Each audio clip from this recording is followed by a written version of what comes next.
Hour ক্যাজুয়ালিনা tree, তাই তো? Actually তরু দত্তের একটা অটোবায়োগ্রাফিক্যাল পোয়েম আমরা এটাকে বলতে পারি। তার জীবনের একটা মানে ঘটনা ওই ক্যাজুয়ালিনা গাছটাকে নিয়ে সেটা এখানে তুলে ধরা হয়েছে, যে গাছটার প্রতি তার ভালোবাসা, মায়া, মোহ। সে জীবনে বা তিনি জীবনে অনেকটা মানে তাকে জীবনে অনেকটা কষ্ট উপলব্ধি করতে হয়েছিল। কিরকম? তার ভাই অবজু আর তার দিদি অরু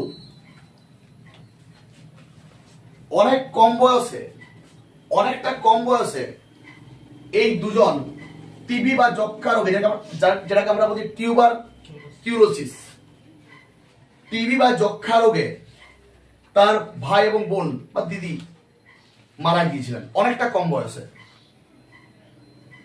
ইভেন যদি তার জীবনকালটা লক্ষ্য করিস, দেখবি 1856 থেকে 1877 তরু দত্তের যে জীবনকাল, 1856 থেকে 1877 কতদিন হচ্ছে এটাকে যে বললে 21 বছর নাকি? হ্যাঁ, 21 বছর তিনি 21 বছর বেঁচেছিলেন। অর্থাৎ তিনিও সেম রোগে আক্রান্ত হয়ে, ওই টিবি বা টিউবারকিউলোসিস বা যক্ষ্মা, এই রোগে আক্রান্ত হয়ে তিনিও মানে অল্প বয়সেই মারা গিয়েছিলেন।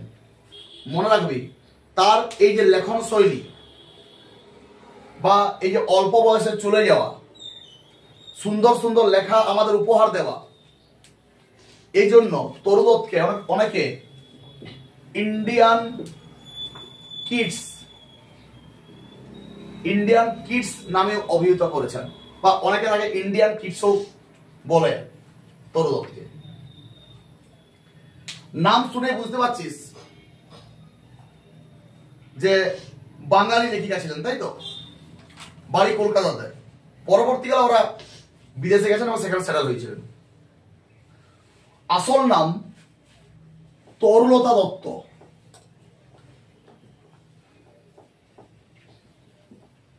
আসল নাম তরুলতা দত্ত, বাবা গোবিন্দ প্রসাদ দত্ত।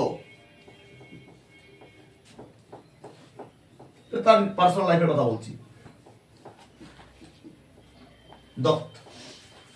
এবং তার মা ক্ষেত্রমণি, KSHETRAMONI।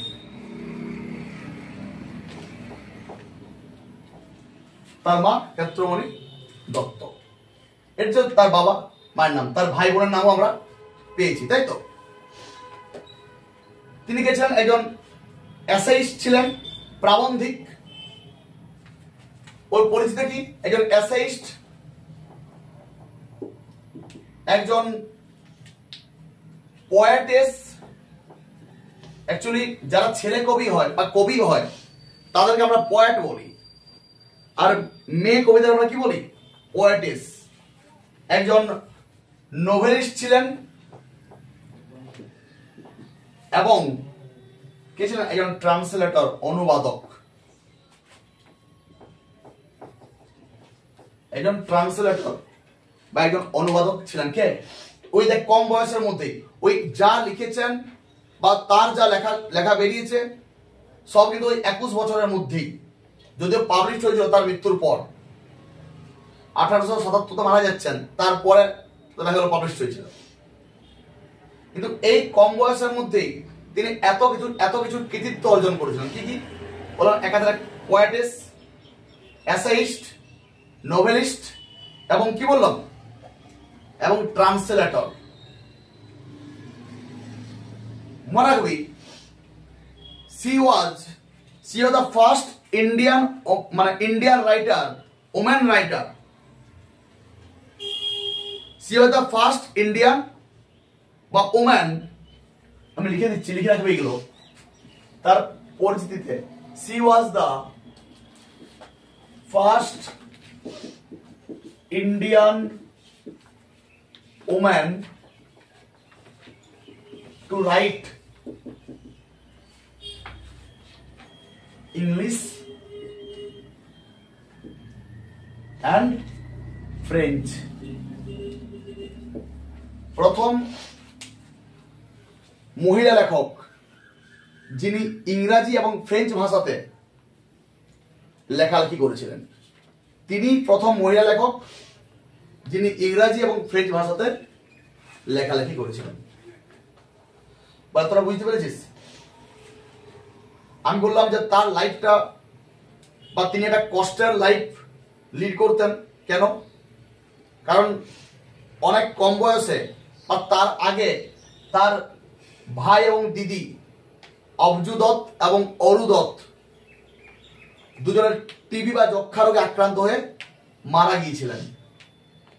যে ভাই বোন তার চিরকালের খেলার সঙ্গী ছিল বা ছিলেন, তাদের সাথে ওই ক্যাজুলিনা গাছটা নিচে খেলতেন, সেই কথাগুলোকে বা সেগুলোকে তিনি মনে করেছেন বা স্মরণ করেছেন এই কবিতার মধ্য দিয়ে। এই ক্যাজুলিনা গাছটা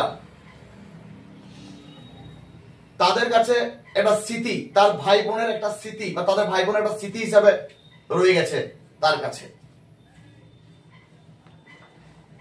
ক্যাজুলিনা গাছটা কি? এটা হচ্ছে ওই অস্ট্রেলিয়া পাইন বলা হয় এটাকে। কি গাছ বললাম? Australian pine. অস্ট্রেলিয়াতে এই ধরনের গাছ প্রচুর পাওয়া যায়। বাংলায় কে বলছে বিলাতি ঝাউ, বিলাতি ঝাউ বলা হয়। ভারতেও এইসব এরকম গাছ কিছু কিছু রয়েছে, ভারতেও এরকম গাছ আছে আর কি। এই পাইন, এই ক্যাজুলিনা গাছ ভারতেও পাওয়া যায়। তার মধ্যে তোদের বাড়িতেই একটা ছিল সেই সব। এরপর দেখ, আমাদের আর যেটা জানতে হচ্ছে, বুঝবো এটা সব লেখা হয়েছে।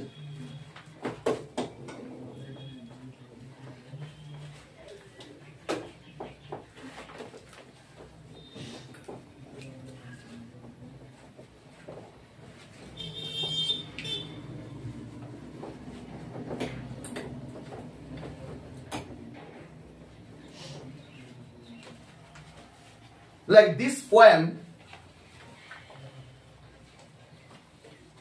this poem has been taken from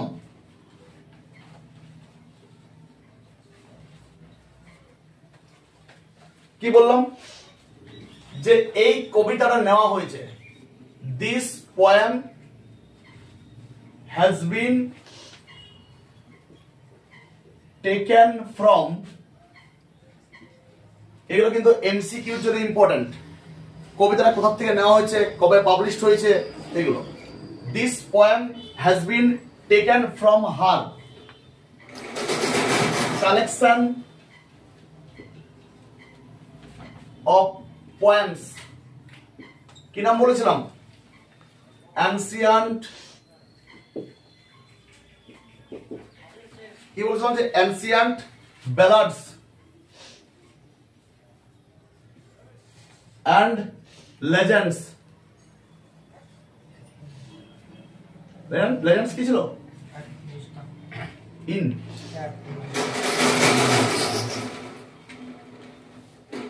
of Hindustan, হ্যাঁ,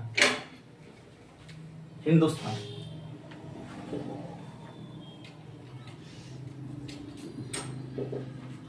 ancient ballads and legends of Hindu। কবে পাবলিশ হয়েছিল এটা? in 1880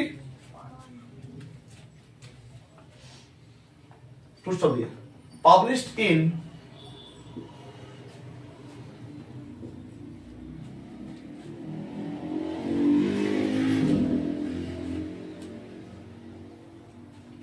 published in 1882, তাই তো? এক ধরনের অস্ট্রেলিয়ান পাইন বলা হয় এটাকে, বা অস্ট্রেলিয়াতে এই ধরনের গাছ প্রচুর পাওয়া যায়, আর বাংলায় এটাকে আমরা বলছি বিলাতি ঝাউ, তাই তো? এটা যে লক্ষ্য কর, এখানে ওই আওয়ার ক্যাজুয়ালিটি, আওয়ার কথার অর্থ কি? মানে গাছটার সাথে তাদের বা তার পরিবারের যে একটা আত্মিক সম্পর্ক, গাছের সাথে তার পরিবারের যে একটা আত্মিক সম্পর্ক, এই আত্মিক সম্পর্কের কথাই এই আওয়ার ওয়ার্ডটা দ্বারা মানে তুলে ধরা হয়। বা যে গাছটা যে শুধুমাত্র তাদের কাছে গাছ নয়, তাদের মানে একটা স্মৃতি, গাছটা তার বা তার পরিবারের কাছে একটা স্মৃতি। কেন? কারণ তার কাছে তার ভাই বোনের স্মৃতি, গাছের নিচে খেলাধুলা করতো, একসাথে আড্ডা দিত। ইভেন তার বাবা মার কাছে কারণ তার মেয়েদের স্মৃতি, ছেলে মেয়ের স্মৃতি। তাহলে কি বলো যে গাছের সাথে তার বা তার পরিবারের একটা আত্মিক সম্পর্কের কথা বা গভীর একটা সম্পর্কের কথা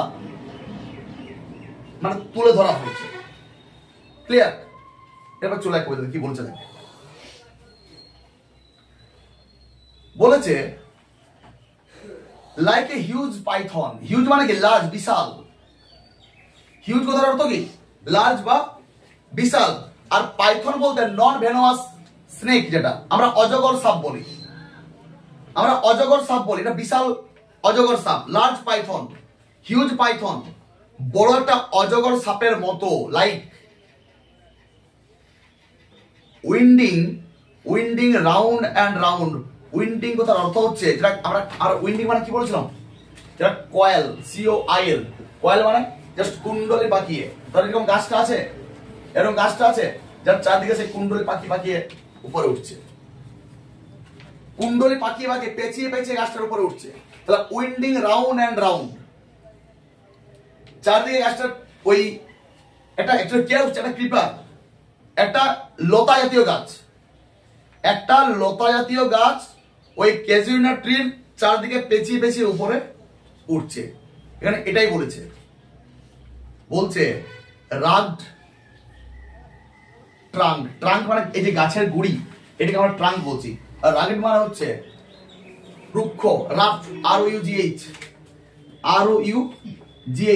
খসখসে, খসখসে, খসখসে। এটা খসখসে যে গুড়িটা, গাছের যে গুড়িটা, সেই গুড়িটা কেমন?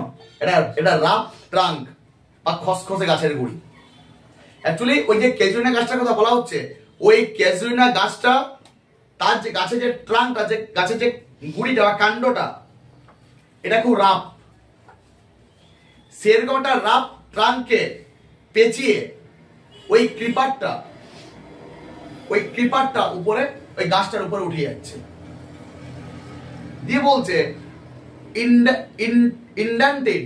Indented deep with স্কার্স। স্কার্স মানে কি? ক্ষত চিহ্ন, বলেছিলাম আমি। স্কার্স বলতে ক্ষত চিহ্ন, আর ইন্ডেন্টেড বলতে যে খাঁজ কাটা। ইন্ডেন্টেড বলতে অ্যাকচুয়ালি নচ, NOTCH, খাঁজ কাটা, NOTCH, নচ। কি হয় যখনই এই যে গাছটাকে পেঁচিয়ে পেঁচিয়ে যদি একটা ক্রিপার উঠে, গাছটাকে পেঁচিয়ে পেঁচিয়ে যদি একটা ক্রিপার উঠে, উপর উঠে, কি হয় ওই যেখানে গাছটা মানে যেখানে কুণ্ডলটা পেঁচাচ্ছে, সে জায়গাতে একটা দাগ হয়ে যায়, তো একটা ক্ষতর মতো দাগ হয়ে যায়। তো তাহলে সেভাবে ওই কুণ্ডলে পাকিয়ে যখন গাছটা ওই ক্রিপারটা ওই ক্যাজুইনা গাছের উপরে উঠছে, তখন কি হয়? একটা ক্ষতের সৃষ্টি হয় ওই কাণ্ডের চারদিকে, অর্থাৎ যেখানে যেখানে যেখানে যেখানে সে গাছটাকে মানে পেঁচিয়েছে, সেখানে কি হচ্ছে? একটা ক্ষতের তৈরি হচ্ছে। তাহলে ইন্ডেন্টেড ডিপ উইথ স্কার্স, একটা গভীর মানে ক্ষতের দাগ রয়েছে, একটা গভীর ক্ষতের দাগ রয়েছে। কি বলছে? ওইভাবে up to its very summit near the stars.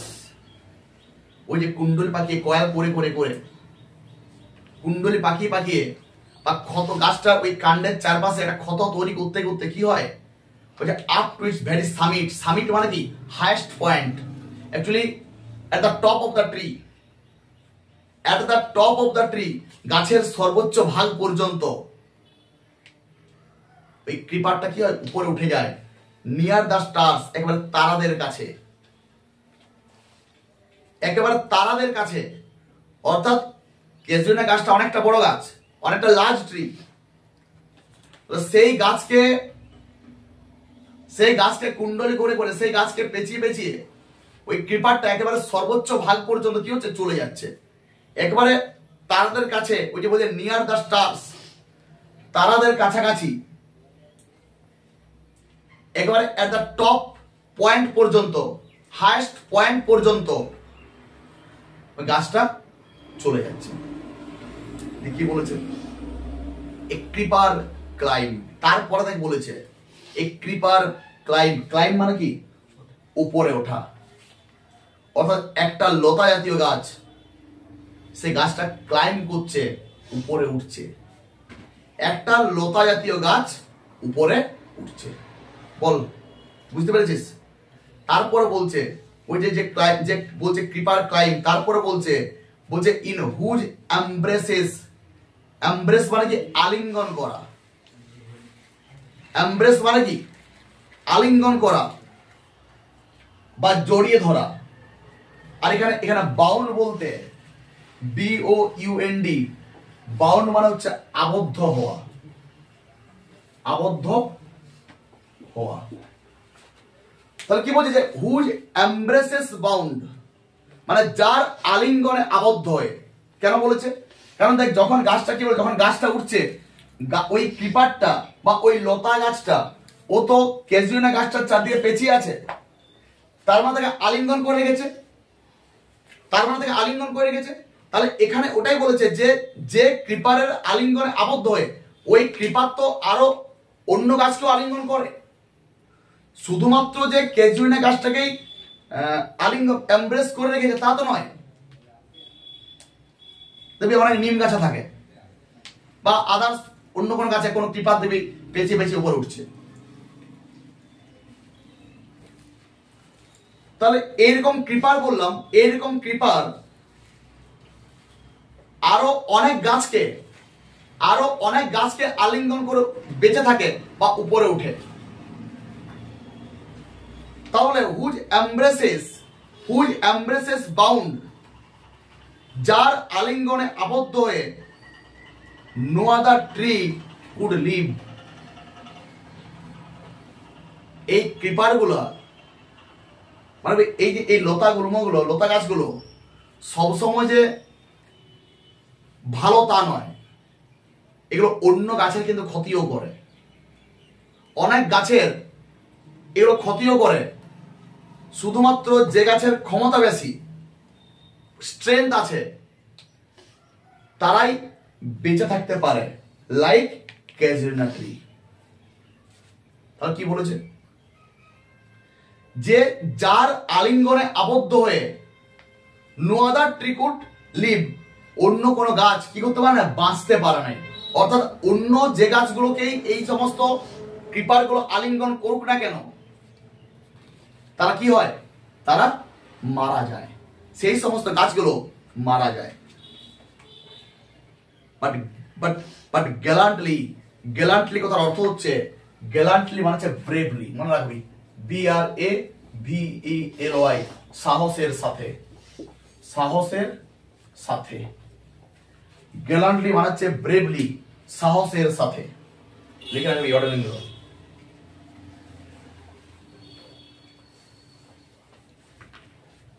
The giant wear the scarf.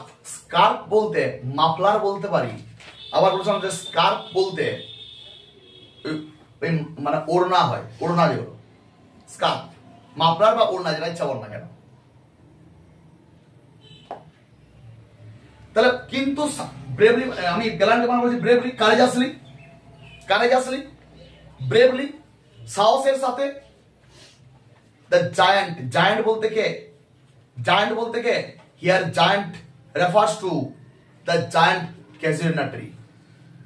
এখানে জায়ান্ট বলতে ওই জায়ান্ট ক্যাজুরিনা গাছটার কথা বলা হচ্ছে।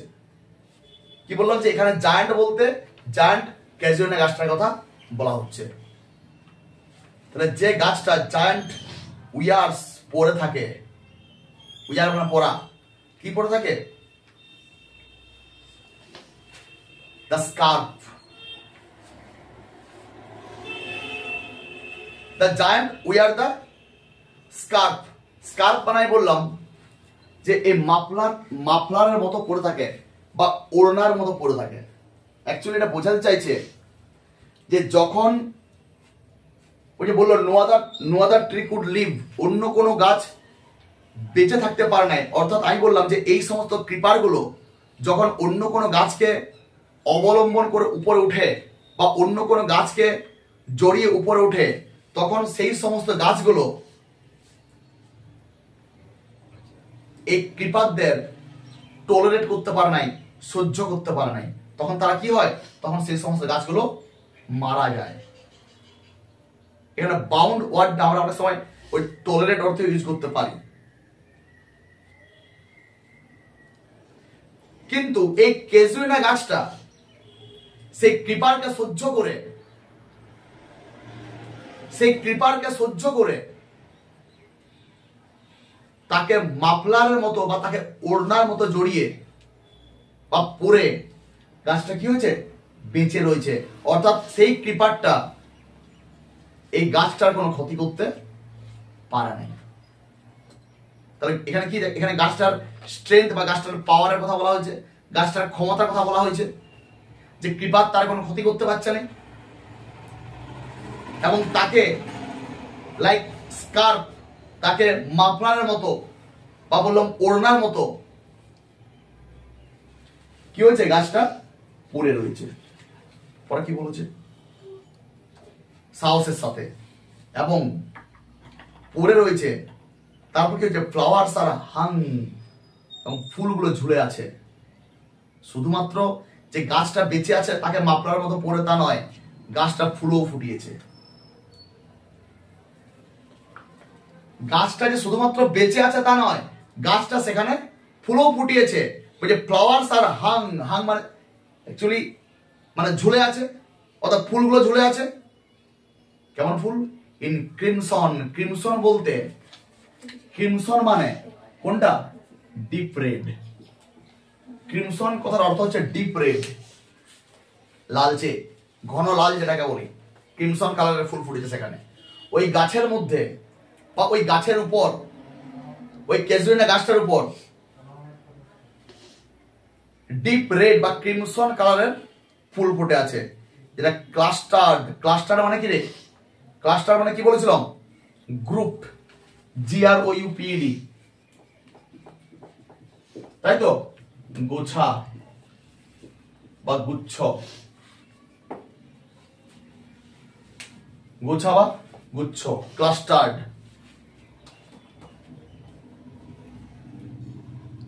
তাহলে ওই যে ইন ক্রিমসন ক্লাস্টার্ড, অর্থাৎ ওই ক্রিমসন কালারের ফুল গোছা গোছা ফুটে রয়েছে। কোথায় ফুটে রয়েছে, all the boughs among. Boughs মানে হচ্ছে BOUGH, BOUGH মানে হচ্ছে branches, BRANCHES, branches of the casuarina, CASUARINA, casuarina tree. এখানে বাউজ অর্থাৎ ক্যাজুইনা গাছটার সমস্ত ডালগুলোর কথা বলা হচ্ছে। অর্থাৎ প্রত্যেকটা ডালে ক্রিমসন কালারের বা লাল রঙের ফুল ফুটে রয়েছে। এরপর হচ্ছে হয়রন, যেটার উপরে বা যার উপরে। হয়রন কি হয়, অল ডে, সারাদিন, আর গ্যাদার্ড বার্ডস অ্যান্ড বি। ফুল ফুটলেই সেখানে মৌমাছি আসবে, ফুল ফুটলেই পাখি আসবে, পাখিদের আনাগোনা হবে, মৌমাছির আনাগোনা হবে। তাহলে ক্যাজুইনা গাছটা এই ক্রিপারের সমস্ত অত্যাচার সহ্য করে গাছটা বেঁচে আছে। শুধুমাত্র বেঁচে থাকা নয়, সে গাছে ফুল ফুটিয়েছে, আবার সেই ফুলের দ্বারা অ্যাট্রাক্ট হয়ে বা অ্যাট্রাক্টেড বাই ক্রিমসন ফ্লাওয়ার্স, কারা আসছে সেখানে মৌমাছি বা পাখি সব ওই ফুলের দিকে দৌড়ে আসছে বা ফুলের দিকে এসে ভিড় করছে, ভিড় জমাচ্ছে। মৌমাছি বা পাখিরা ওই ফুলে এসে ভিড় জমাচ্ছে বা ফুলের দিকে দৌড়ে আসছে। দেখ ওটাই বলেছে, বলছে হয়রন মানে যেখানে, যেখানে বলতে কোনখানে কথা বলেছি, যেখানে বলতে কোনটা কথা বললাম, যেখানে বলতে কোনটা কথা বলেছি, ওই সমস্ত ক্রিমসন ফ্লাওয়ারের কথা বলা হয়েছে বা ওই সমস্ত ক্রিমসন কালারের ফুলগুলোর কথা বললাম। তাহলে যেখানে অল ডে সারাদিন ধরে গ্যাদার করে জড়ো হয়, যেখানে সারাদিন ধরে ভিড় জমায়, এমনিতে গ্যাদার মানে জড়ো হওয়া হয় বা জড়ো করা, ভিড় জমায়। কারা ভিড় জমায়? বার্ডস অ্যান্ড বি, পাখিরা এবং মৌমাছিরা। তাহলে কি বললাম যে পাখিরা এবং মৌমাছিরা সেখানে আসছে ওই ফুলের দ্বারা, ক্রিমসন কালার যে ফুল, ক্রিমসন কালারের যে ফুল ক্যাজুইনা ফুল, তার দ্বারা অ্যাট্রাক্ট হয়ে, তার দ্বারা চার্মড হয়ে, তার দ্বারা মুগ্ধ হয়ে। অ্যান্ড অফট মনে রাখবি, অফট হচ্ছে একটা archaic word, O F T, oft means often, O F T E N, প্রায়শই, প্রায়শই। অফ কথার অর্থ হচ্ছে অফেন, এটা হচ্ছে অফট হচ্ছে একটা আর্কেইক ওয়ার্ড, পুরানো শব্দ। যেমন আমরা আর্কেইক ওয়ার্ড জানি, দাও, আমরা আলোচনা করেছিলাম না, দাও, দি, দাই, আর্ট, আর্ট মানে আর, তাই তো, দাও আর্ট, অ্যাকচুয়ালি ইউ আর, এরকম শেক্সপিয়ার কবিতা পাবে এগুলো। তাহলে অফ মানে কি বলেছি আমি? অফ মানে বললাম ওফেন, প্রায়শই বা প্রায়ই, অ্যাট নাইট, রাত্রে বেলায়। প্রায় রাত্রে বেলায় কি হয়? দ্য গার্ডেন ওভারফ্লো, প্রায় রাত্রে বেলায় দ্য গার্ডেন ওভারফ্লো। ওভারফ্লো কথার অর্থ হচ্ছে মুখরিত হওয়া বা যেন বাগান থেকে ভেসে আসে। অ্যাকচুয়ালি তাদের বাড়ির মানে ঘরের, তাদের যে ঘর তার সামনেই বাগানটা, তাহলে সেখান থেকে দেখবি পরবর্তীকালে পাবি যে জানলা খুললেই বাগান দেখতে পাওয়া যায়। তাহলে সেখান থেকে মানে এখানে বলেছে যে অ্যান্ড ওপেন মানে প্রায় at night the garden overflow. Overflow মানে কি বললাম আমি? মুখরিত হওয়া, পুরো বাগানটা যেন মুখরিত হয় বা পুরো বাগান থেকে যেন ভেসে ওঠে। প্রায় ওপেন, ওপেন মানে কি বললাম? ওপেন মানে প্রায়শই বা প্রায়। উইথ ওয়ান সুইট সং, মিষ্টি গান। বাগান থেকে ভেসে আসে, কি ভেসে আসে? উইথ ওয়ান সুইট সং, যে গানটা that seems to have no close, that seems to have no close, অর্থাৎ মনে হয় যে গানটার কোনো শেষ নেই। অনবরত কন্টিনিউয়াসলি ওই গানটা শুনতে পাওয়া যায়। কন্টিনিউয়াসলি ওই বাগানে, তাদের বাগানে গানটা শুনতে পাওয়া যায় এবং কবির মনে হয় আর তরুণদের মনে হয় যেন এই গানের কোথাও কোনো শেষ নেই। অনবরত গানটা কি হয়? পুরো বাগানটাকে মুখরিত করে তোলে। এবং seems to have no close, যার কোনো শেষ নেই। লাস্ট কি বলেছে? সান ডার্কলিং, ডার্কলিং মিনস ডার্কনেস, অন্ধকারে। ডার্কলিং কথার অর্থ কি বললাম? ডার্কলিং লিখে রাখবে এগুলো, ডার্কনেস। ডার্কলিং মিনস হচ্ছে ডার্কনেস, অন্ধকারে কি হয়? সাং ডার্কলিং, অন্ধকারে গাইতে থাকে। সিং স্যাং সাং, থার্ড ফর্ম। তাহলে সাং ডার্কলিং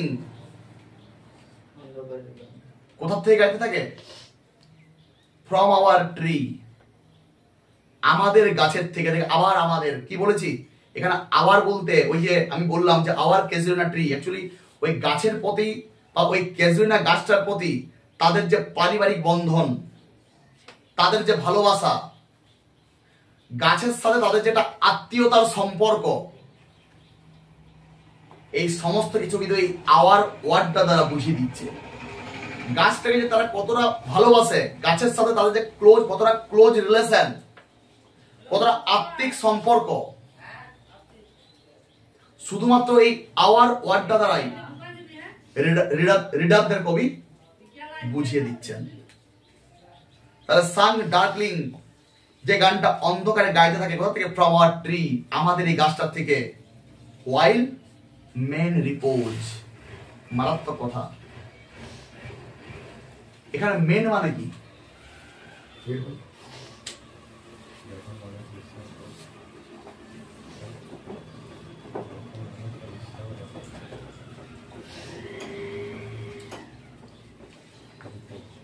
দেখ, মেন বলতে কারা?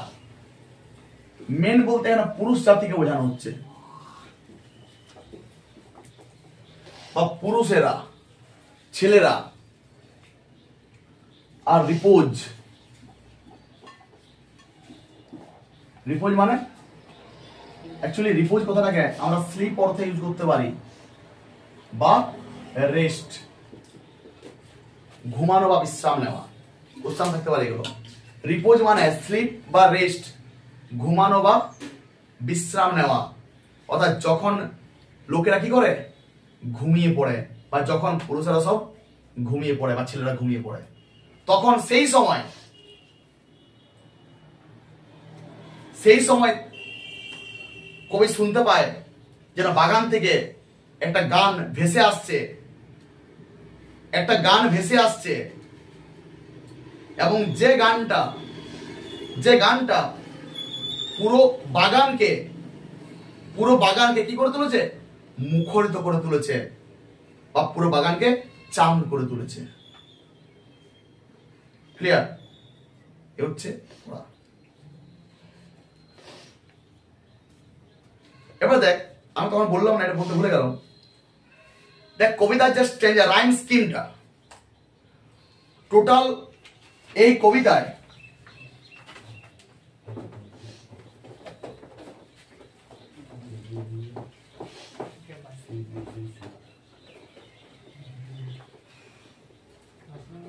দেখ, এই কবিতায় টোটাল লাইন আছে কটা? 55। টোটাল 55টা লাইন আছে। স্ট্যাঞ্জা আছে 5টা। স্ট্যাঞ্জা আছে ওরা বললাম 5টা। তার মানে কি? মানে 11টা করে লাইন পড়ছে। 5 স্ট্যাঞ্জাতে 11টা করে লাইন রয়েছে, 55টা। এবারে এই যে 11টা লাইনের কথা বলা হচ্ছে, এই 11টা লাইনকে আবার 8টা প্লাস 3টা এইভাবে ভাগ করা হয়েছে। 8টা লাইনকে আমরা কি বলি? অক্টেভ। কি বলি? আমরা সোনেটে পড়েছি, ক্লাস 11 যখন আপন অস্ট্রিস্টার পড়েছিলি, তখন আমি বলেছিলাম যে ইতালিয়ান সোনেট বা পেত্রার্কান সোনেট বলেছিলাম নাকি? অক্টেভ সিস্টেমের কথা আমরা বলেছিলাম যে 8টা লাইন থাকলে অক্টেভ, আর 6টা লাইন থাকলে আমরা বলি সাস্টেট, ষষ্ঠক। আর অক্টেভ কে বাংলায় কি বলছি? অষ্টক। আরেকটা আছে কি? 3টা লাইন থাকলে আমরা বলি টারসেট। কি বলি? টারসেট। লিখে রাখবে এগুলো। 8টা লাইন থাকলে আমরা বলি অক্টেভ, 6টা লাইন থাকলে আমরা বলি সাস্টেট, আর 3টা লাইন থাকলে আমরা বলি টারসেট। TARSET লিখবে।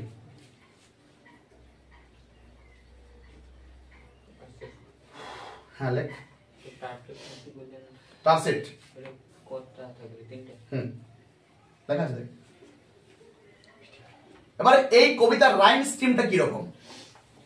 তারপরে দেখ, যখন 11টা লাইন রয়েছে, মানে একটা স্ট্যাঞ্জা 11টা লাইন রয়েছে, মানে ওই একটা স্ট্যাঞ্জা আমি ধরবো, অর্থাৎ প্রথম স্ট্যাঞ্জা যা থাকবে বাকি সব স্ট্যাঞ্জাগুলো সেভাবে চলবে।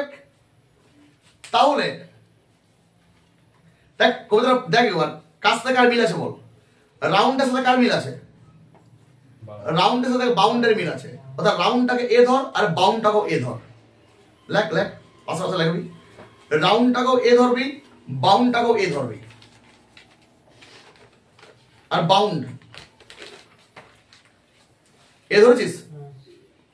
আর স্কার্সের সাথে কার মিল আছে? স্কার্স মানে ক্ষত চিহ্ন বলেছিলাম আমি, স্কার্স মানে ক্ষত চিহ্ন বলেছিলাম। তাহলে কার্সের সাথে কার মিল আছে? স্টার্সের মিল আছে। তাহলে স্কার্স আর স্টার্স এটাকে বি ধর,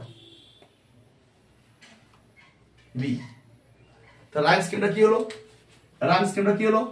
এ বি বি এ এলো, চারটা লাইন হলো। এই রাইম স্কিমে কোশ্চেন থাকে, রাইম স্কিমে কোশ্চেন থাকে এ বি বি এ। প্রথম চারটা লাইন বুঝতে পারছিস? এবার পরের চারটাতে চলে কি আছে দেখ, পরের চারটা দেখ। গ্যালান্টলির সাথে কার মিল আছে? বি। কার মিল আছে? বি। অর্থাৎ গ্যালান্টলি আর বি এটাকে সি ধর, গ্যালান্টলি আর বি এটাকে সি ধর, ধরেছিস? আর হাঙ্গের সাথে কার মিল আছে? অ্যামাং, ওটাকে ডি ধর। তাহলে কি আসছে? C D D C, C D D C. ছন্দটা বুঝতে পারছিস? এ বি বি এ, তারপর হলো C D D C.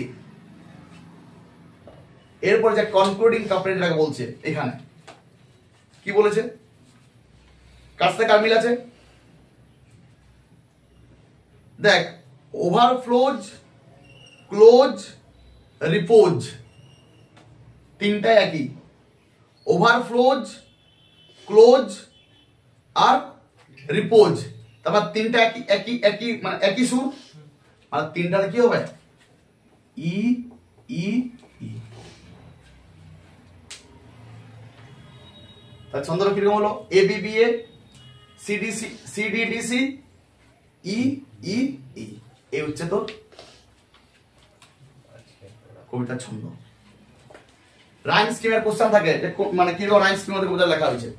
Total line পড়া বলেছি 55টা লাইন, 5টা স্ট্যাঞ্জা, প্রত্যেকটা স্ট্যাঞ্জাকে 11টা ভাগে ভাগ করা হয়, মানে 11টা লাইন রয়েছে প্রত্যেকটা স্ট্যাঞ্জায়। এবার বললাম 11টা লাইনকে আবার দুটো পার্টে করা হয়েছে।